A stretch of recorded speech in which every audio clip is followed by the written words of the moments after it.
Lakers fans, how exactly are you guys doing? This has been a really weird offseason for the Lakers. There's been contract drama, LeBron drama, speculation about Luka's future, speculation with how much DeAndre Ayton, of all people, are going to change things, and really just what the overall future of this team looks like. So let's dive into that. There are some good and some bad things to talk about. Things are not negative for the Lakers, and I think that they might be actually a little bit underrated this season, even if I don't think that they're going to win the finals. This is 30 teams in 30 days. Let's talk about the Lake Show. First things first, I want to talk about them just from a pure roster standpoint and where they stand right now.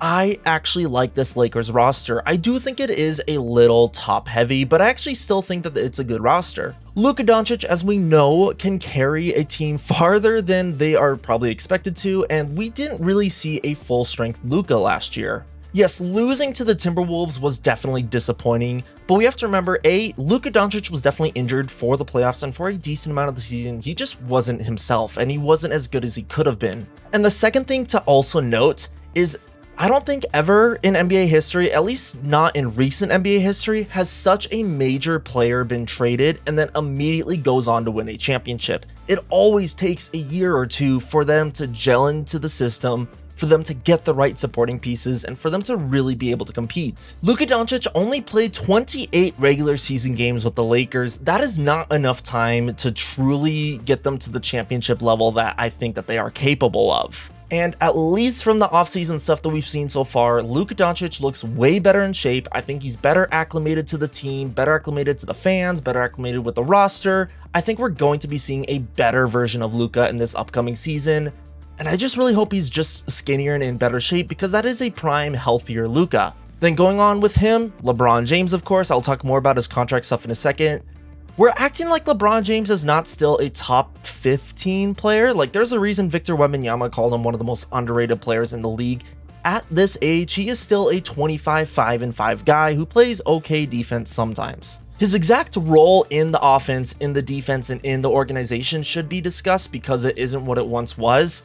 But LeBron, at 41 years old, is a top 15 player and the best number 2 option in the league. I still genuinely believe that, or at the very least, he has a good case of being in the top of the number 2s in the NBA. But that's the thing, the number 2s. The Lakers are clearly moving on towards Luka, and we'll talk more about that in a second, but Luka needs to have the more control, and LeBron needs to be the one filtering into Luka's system. But obviously, there's more than LeBron and Luka, so they brought in DeAndre Ayton. As you guys know, I'm a Suns fan. I am not the biggest fan of Ayton, but I do know that even now, Ayton is capable of a walking double-double. He gives you 10 rebounds, and he gives you probably 13 to 16 points per game. As much as I'm not a fan of Ayton, I can't deny he is one of the best mid-range shooters, and he has one of the best touches that I've ever seen out of a center. That little post hook, post fadeaway, that kind of fading back shot, he is one of the best that I've ever seen when it comes to it. Unfortunately, DeAndre Ayton is an absolute physical specimen, and he just never uses that size. He doesn't use it defensively, and he definitely doesn't use it on offense. But Ayton is still one of the best lob threats in the league, especially out of the pick and roll. So now that he has 2 high-level playmakers in Luka, Don, and LeBron to play with, I think we are going to see a little bit better of a season from Ayton. Now that he's also on the best team that he's been on since the 2021 Suns, I do wonder if that means he's going to be a little bit more locked in and actually giving some damn effort. Beyond that, you have Austin Reeves, someone who I'll talk about in a second, or probably more in a later video, but I do wonder what the all-time potential of Austin Reeves is, because he's a guy that I kind of think could do better, either in the future or on a different team, but Austin Reeves is still a very capable player.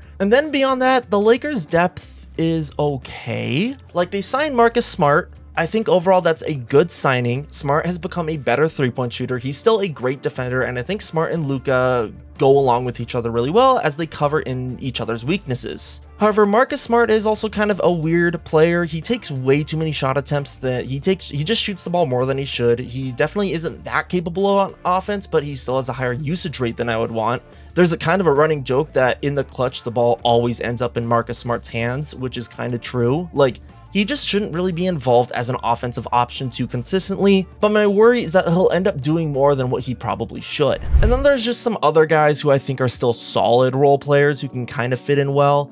Unfortunately, losing Dorian Finney-Smith was a huge loss for the Lakers in my opinion, but they still have Rui Hachimura, who I think was a really similar player. Jared Vanderbilt, I think, is another really good wing for them to have. Maxi Kleber's not a bad player. I don't know if Alex Len is the best backup center in the league. He only played 38 games last year, averaging 2 points, 3 rebounds, so I still think that the Lakers do need some sort of backup center. And Markieff Morris is pretty old. He is 35, and I don't think he's going to be doing a whole lot besides just filling out a role on the bench. So the Lakers definitely don't have the depth that we see some of the top teams in the West, but I still think this is probably a top 5, top 6 team. Barring that they stay healthy, I think the Lakers should still be able to manage avoiding the play-in and get into the playoffs, and when they're in the playoffs, anything is possible. Now, I don't really want to dive too much into it. I'm not too big of a drama guy myself, but it's also just, it's the offseason, news has to be made up, and there's always some sort of LeBron cycle. And I think both sides kind of have some faults here. I think, probably assuming at least, LeBron James kind of needs to grow up a little bit, and I'm saying that as a LeBron stan. LeBron James kind of needs to recognize that, yes, it's not his team anymore. Yes, he's still LeBron. Yes, he's still one of the best players in the league, but he needs to understand that the Lakers are looking towards the future and that he's not really a part of that. If he wants to take a pay cut and resign, great. Obviously, they'll take him back, but he also needs to understand where he is in the league, and he needs to understand that he's not worth what he's getting paid. And it's not because he's a bad player, it's because nobody can afford it and nobody can trade the assets for someone that old to only have a year or two of them. It's LeBron, he's already conquered basketball, he's become the all-time points leader, he's won at every franchise that he's played for, he got to play with his son, he doesn't have anything left to prove, he's already the GOAT and will forever be the GOAT in my opinion. I mean, not really, but he's already achieved GOAT status, or at least the number 2. So there just isn't a lot left for LeBron to prove. But as a whole, I think the Lakers as an organization could be doing better. Yes, it's Luka's team. Luka is that main superstar you want input in, and we saw that with him being able to recruit Marcus Smart. But I don't think them disrespecting LeBron and treating him just like any other player now all of a sudden, that's not really the best route either. But the thing is the Lakers still need to treat LeBron well, not just because he's the king, but the fact is Luka Doncic has a player option upcoming. He can choose to leave the Lakers and go into unrestricted free agency. I don't think he's going to do that. I hope he doesn't do that. But if Luka sees LeBron treated poorly, why would he want to stay if they know that's how they may treat him in the future? Also, if the Lakers don't put a comparable squad around Luka, someone who I think still has top 10, top 15 potential all time, maybe he won't be able to live up to it due to injuries, but someone who I think has incredibly high all-time potential, why would he stay there if the Lakers can't give him the squad he deserves? So that has been the over-defining narrative of this offseason. What the hell is going on with LeBron and the Lakers? Things obviously seem rocky, and that situation is going to impact Luka. But let's also put that aside and just talk more about the basketball side of things, because I do think that this could just be a media cycle and things are being spun up and things aren't as bad in LA as they're trying to paint it out, because I still think this is a good roster. But I think the ceiling of this roster really relies on a guy like Austin Reaves. Now, Reaves did not have a good playoff showing at all last year, but really nobody on the Lakers did, and I think a lot of that comes back to Luka being injured, but Reaves was not as good as he was in the regular season. But I also think Austin Reaves is in prime position to break out. Last year, he averaged 20 points, 6 assists, 4.5 rebounds on 46, 37, 87 shooting splits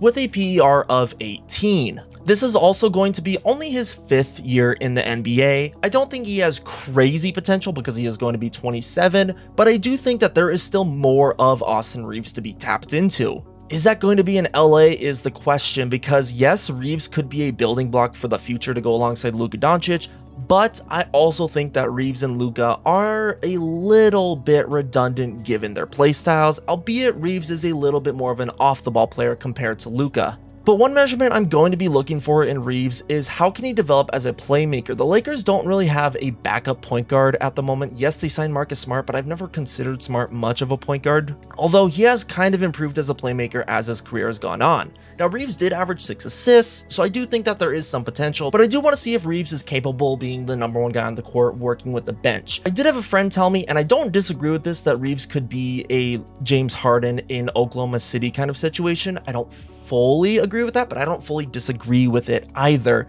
I do think more of Reeves can be unlocked, and that might be on a different team, and that might make him a decent trade target, especially if the Lakers don't have a good season, if injuries bog them down, if team chemistry, if roster fit just doesn't work out. I could see Austin Reeves moving on to a different team, but I also could see him doing much better on a new team, but this is something worth its own video. As I mentioned earlier, I think Marcus Smart is a great addition. He's going to give you the defense. He's going to be at least okay 3-point shooting wise, but I do worry if he's going to end up taking up more of the offense than what he should, because that's something that's been consistent. Another addition I do like is Jake LaRavia. He shot around 43% from 3, which is really good. He averaged 7 points per game for the Sacramento Kings, and he also was a good defender. So I don't know if he exactly replaces Dorian Finney-Smith, but I do think he can play a similar role to that and just kind of add to some of these 3-and-D wings like Rui Hachimura and like Jared Vanderbilt. So I think the Lakers are still kind of lacking, especially that backup center. So the Lakers need a center meme is still never going to die.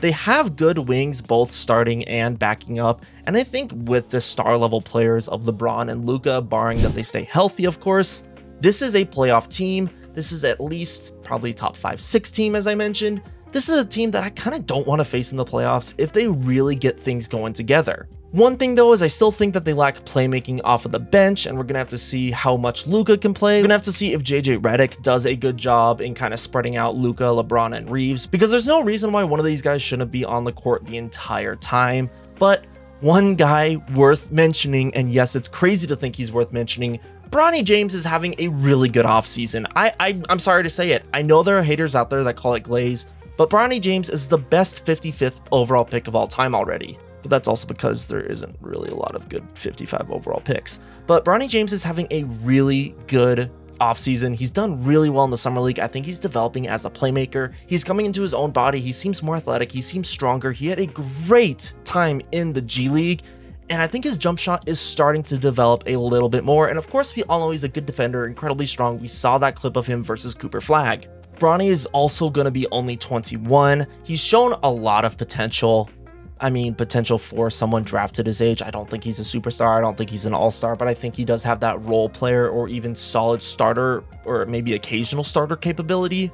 And I do think he's going to start to come into that this year. I don't think Bronny is ready for a full-time bench role just yet, so I'm not calling him the solution to their backup point guard, although he's probably still going to get some NBA time. Last year, he played just 27 games in the NBA. He was spending most of his time in the G League. I imagine that he's probably going to play a little bit more time in the NBA. However, Bronny does also have to figure things out. Yes, he had a good G League. Yes, he had a good time in the Summer League so far, but he also was pretty bad in the NBA. So he needs to make the connection and adjust to that, but not every good G League player and not every good Summer League player is an NBA capable player. They might just be stuck at that level. Given Bronny's age, given his athleticism, given his genetics, I don't think that he's going to be stuck. I just don't know if he's going to be able to get to his ceiling this year, because at the end of the day, he's only 21. I don't know why we're putting so much pressure on a 21-year-old, A, to become great, or B, to solve the Lakers' problems. And also to mention really quick, people are talking about what happens to Bronny if LeBron leaves. Obviously, I'm sure Led GM was the reason why he got drafted to the Lakers. Like, come on. But I think Bronny is still going to be the player that he is without LeBron. I don't see a reason why the Lakers would just immediately cut him. Like, why would you get rid of a player who does well on your G League team and does well in the Summer League, who's only 21? Why would you get rid of him? Even if his dad leaves the team, that's still someone worth looking at. Maybe he's a trade piece for a draft pick or someone who helps them win now a little bit more immediately, and a team that's rebuilding might want to sell some tickets and might want to buy into his potential. Maybe that's the truth, but I think Bronny deserves to be in that G League / NBA low-level role. So to me, one of the most wild takes is that we see where's Bronny gonna go after LeBron James. I think Bronny's gonna be in the exact same spot. Maybe it's gonna be on the G League team, but Bronny's not gonna be working at Walmart the second that LeBron James retires. But anyways, back to the real point of the Lakers. This was a weird offseason, and I have a feeling this is going to be a weird year. I think their ceiling is probably that just shy of a championship, although I can see them being in that dark horse conversation, especially if they get a backup center. Of course, the Lakers are always going to dominate the news cycle, and they're always going to dominate the ESPN cycle, for better or worse, mostly for worse. But this is a good team, and this is a team that I don't really want to sleep on. But I think that this team is kind of also one step close from falling apart, and that all depends on what Luka Doncic wants to do. I don't think that there's any team that has as many questions going into the season as the Lakers do. The Thunder, I'd be very happy as a Thunder fan. I'd be happy as a Clippers fan. I'd be happy as a Nuggets fan. I'd be happy as a Rockets fan. But if I'm a Lakers fan, I'm holding my breath. I'm excited because I think this team can be good, but I'm gonna be holding my breath because there's a lot of questions, not just about this season, but the upcoming future.